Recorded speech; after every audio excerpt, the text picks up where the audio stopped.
if you haven't been watching Fox News, my lord, I'm talking about Fox, not wall to wall. I'm talking about on YouTube, just their clips. Yeah, fam. They have been putting out clips against this protest 2 or 3 every single day, Nick. They are really against this pro-Palestinian protests. This is the group of people that Biden is losing in the polls. These are the groups, these millennials and all the people that are protesting. It's not just millennials, but this segment here covers the protests on college campuses. But let's listen to a little bit here. Let's get to the college students all across this great country who are staging a walkout. The campaign is calling for the United States to end their support of Israel and the war against Hamas killers. Many elite universities apparently are struggling. What do you do? How do you handle all the backlash? Harvard is preparing a task force to support protesting students, and Columbia University postponed a major fundraiser called Giving Day on campus because of all the turmoil. They're part of a long growing list, and we have to scroll it quickly. We can't even slow it down really for you to read it because there's so many names of colleges and universities from across the country that have been protesting against. Let me go back to that graph because it's important for us to kind of look at it, Nick. And the reason they scrolled all those names because it's right. It's a lot of schools. And look at that graph. That is something they can't act like they don't see. And we're seeing it in the reporting on Fox News. Other CNN and Fox, and they're acting like they don't see it. You know why? Because they know the audience are pro-Palestinians. Even some of the cowbell left, and they're seeing it in an 11-point drop. But Fox News is not. So they can go hard at these protests. And they've been going hard. But just look at that map. So if you're protesting in the United States, just understand you're making an effect here. Yep. You got them pulling their hair out about this issue. So keep doing what you're doing. Keep doing your protest. This segment on Fox News proves that they're pulling their hair out about this issue because all of their propaganda, Nick, is not convincing these people because they don't watch legacy media. They don't watch these people. They watch us. Dude, I wonder, and I'll be real quick here. My bad. Like, go all good. The people who don't study history, I told you guys many times, I was into history before politics. The people who don't study history going through life blind as fuck. Like, they're blindsided by shit. Oh my God, my government corrupt. Oh my God, there's a war here. Oh my God. Nigga, all this shit was done before. This is exactly like Vietnam, fam. Remember the giant youth protests, and then the media was calling these people communist sympathizers, anti-American. The same with the peace protests during the war on terror. God, we see the same damn storylines every few years, and people just shocked by it. But anyway, let's continue. Like, I just want to emphasize, this is literally Vietnam all over again. Go ahead. Facts. Since the war began earlier this month. And when I say against Israel, and they say pro-Palestine, Palestine is not a country that the United States recognizes as any type of unified state. It's a territory where Palestinians live. That's how we term it. So they are so upset that we even use the word Palestine, Nick.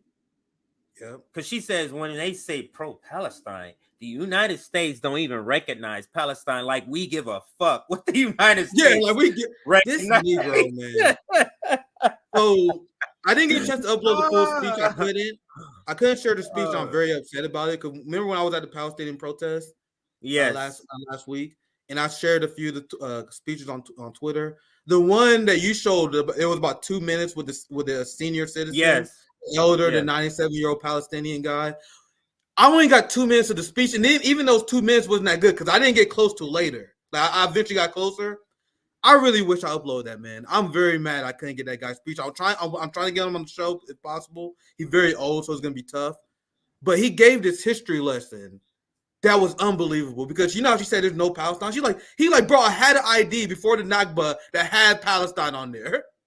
I had the ID before.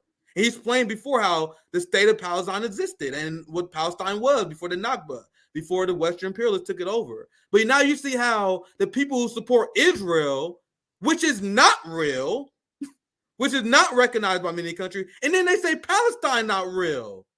Zionists flip everything that is true into false, and they literally gaslight and they make believe and they fucking just make shit up. Like what she's saying here is absurd, and that's why I'm very mad. I didn't have the text set up to get everything properly shot because that guy's speech was amazing. Like he taught me lots of I didn't know, CJ, like about the history of the conflict, that he lived through it. He was 97 years old. He explained how the Israeli government in the West they brutalized him his entire life, fam. So this guy, anyway, sorry, I'll pass it back to you, but I really wish I got that whole speech. Maybe I'm talking to the people who organized that. I would love to get him on the show. He had raw life experience knowledge, not book knowledge, CJ. Like life experience. So I'm trying to think back, 97. So you're talking about he lived in Palestine. If you're saying he lived in Palestine a whole 20 some odd years before it changed for him. Yeah. You get what I'm saying? It happened in the 1940s. So he was born in the 20s. Like, so he lived a clear, like, you get what I'm saying? Like, he was like, imagine you living in the United States up until now, and then all of a sudden, at this age, it just, all of a sudden, it just changes. It's like, what the fuck? So he would have a lot of vivid memory. He would have a lot of vivid memory about a lot of stuff. Yeah, so the reason why I bring this up, just to dispute her point, because you see all the Zionists say this, Palestine not real, Palestine never a country. He's like, bro, I literally had an ID back then to add Palestine. He's explained this stuff in great detail, like what Palestine was before the Nakba. Really upset I didn't get that footage, but CJ, I pass back to you. You covered like 2 minutes of the speech, and during that 2 minutes you covered, they tell you guys lies about history, tell you lies about how Palestine don't exist. They tell you all these lies. I'm telling you guys, I lived through it. Everything they tell you about Israel and Palestine is not true. It was such a great speech. Hopefully, maybe you might do one again. I might be able to catch it one day. But go ahead, CJ. Yeah. All right. So let's listen to the rest in this segment. It's really just crazy. It's a territory where Palestinians live. That's how we term it. Listen to this next part. And they elected, don't know if they did it by force, don't know, but they put into office Hamas, terrorists. And so when you support the humanitarian crisis of people that are happening all over the world who are Arab, but particularly in that part of the world on Gaza, you're looking at a situation where they've been in a humanitarian crisis ever since Hamas took control. They don't build electrical grids. They don't feed their people. They can't turn on the water. That's why Israel does all of that. Is that why Israel does it, Nick? They just weak people, Nick. They can't. I can't build my water. I can't do anything, guys. Help me, Israel. Is that how this whole relationship developed? It's amazing, Nick. It's amazing. But if you don't know, propagandists depend heavily on you not knowing the story, so they just omit facts, and you just go, "Wow, that's what happens. That's what happened." You get what I'm saying? But anything before I put the video back on? Go ahead. I covered it many times before. Just for the sake of time, I'm not going to rant on it, but Israel poisoned around 95% of Gaza water, by the way. Gaza was trying to supply independent electrical grids for their people, and as a result, Israel bombed their only self-sustaining power plant that they made in 2016. Anytime that any sort of Palestinian government try to take care of their own people, Israel bomb those institutions. They want to keep Gaza. They want to keep them reliant on Israel, and any attempt to create own sovereignty for themselves is brutally attacked. But of course, she won't tell you that because we live in the most propagandized country in the world. And the funny thing, the segment I'm gonna do after this is propaganda report. It's gonna be brutal, fam. It's gonna be brutal. It goes. I think it ties in with this pretty well. Yeah. You guys, so I'll save you guys time for that later. But I'll pass it back to you. CJ. Yeah, and that's what's coming up. So it works out well, and then I'll round it out with one segment at the end. The Cornell West segment will be after you do your two. So let's listen to more. It's a lot in here, so I know we're not going to get through the whole video. We might get through about 4 minutes of this video. It's a 12-minute video, but it's just nonstop comments like this throughout the entire segment. But let's listen to a little more. So when you support Hamas, you support killers. It is a conundrum for these universities. Does it have to be, though? Isn't it obvious? Alexis McAdams is in New York with more. Alexis. Harris, those questions you just asked to the viewers who are listening are the same questions that Jewish students are asking at campuses across the country, including here at NYU. Many say they don't feel safe walking around campus because of planned protests that are for pro-Palestinian people. So take a look here. This is a live look right now at Washington Square Park, where I am. It's going to be a campus walkout, one of dozens planned across the country. We're expecting to see hundreds of students show up here at the park after they leave class to, quote, stand in solidarity with the Palestinian people. This is not the first protest that they've had here, and people, including now, you have to ask yourself. You have to ask yourself a couple of questions with these segments on corporate media, because they're telling on themselves. Why is it when they say pro-Palestinian, you say it's pro-Hamas? Why is that? And ask this question. When you know how they try to pretend like, oh, we care about the innocent Palestinian people. So if the event is pro-Palestinian and you are pro-Palestinian civilian people, where is the problem? You get what I'm saying? So they're telling on themselves, sort of in the wording that they're using in their own critique. But I'll continue the video.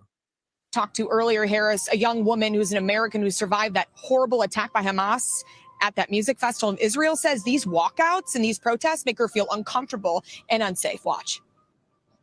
This is America. I'm an American citizen. How can people just look away and justify the fact that my friends are captive? Their family members are captive. So they bring on one of the beneficiaries of the settler colonial project, and she happens to be in the United States right now. Can you imagine what her ancestors did? CJ, can you imagine? Fuck out of here. Like, we supposed to care what she thinks. Go ahead, Nick. I was like, can you imagine what her ancestors did, bro? You know someone did some fucked up shit.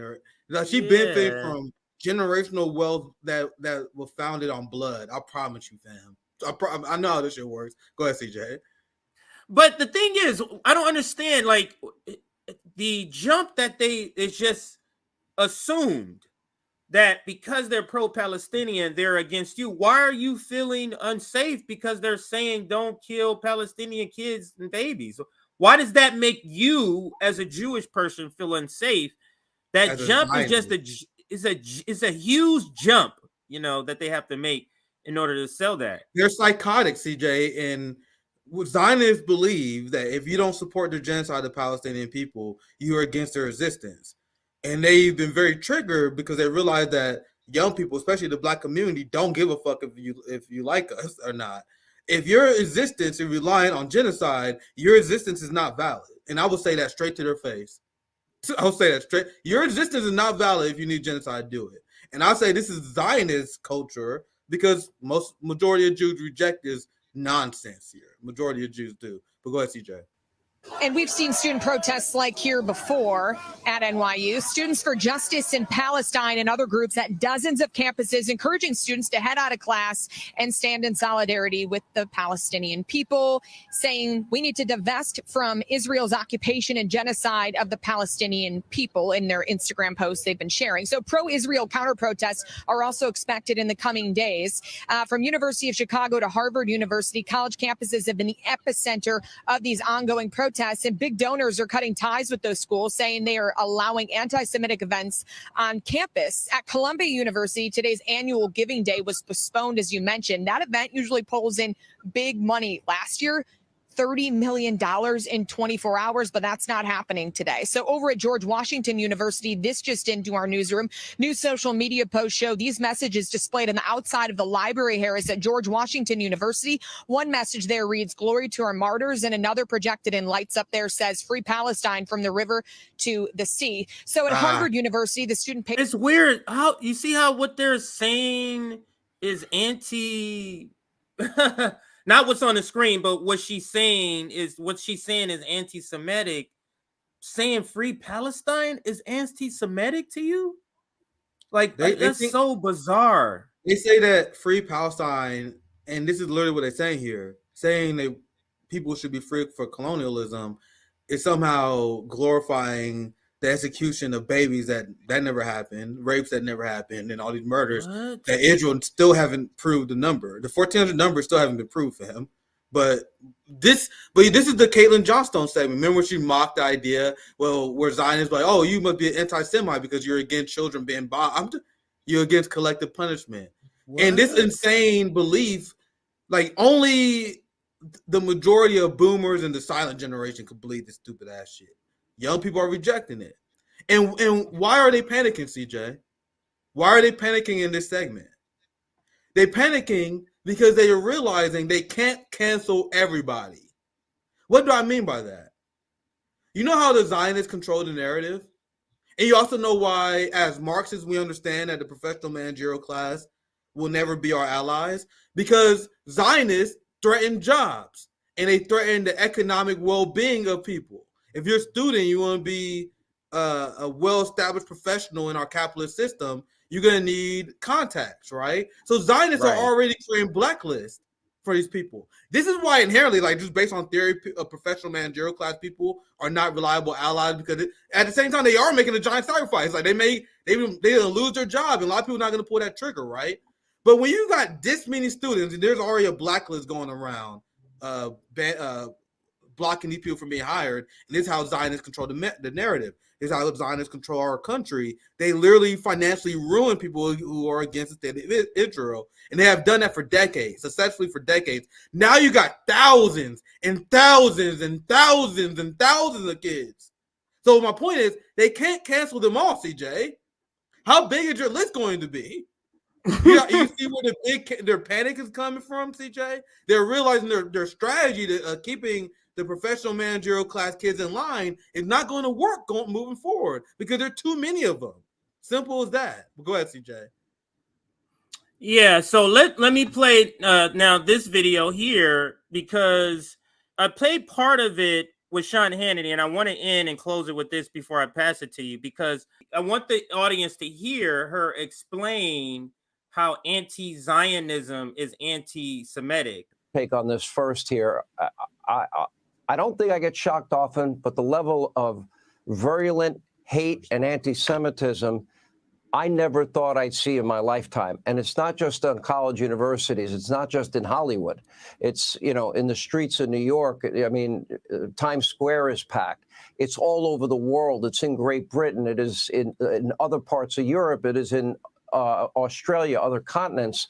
And it's a little shocking, shocks my conscience, and I'm sure it does yours as well.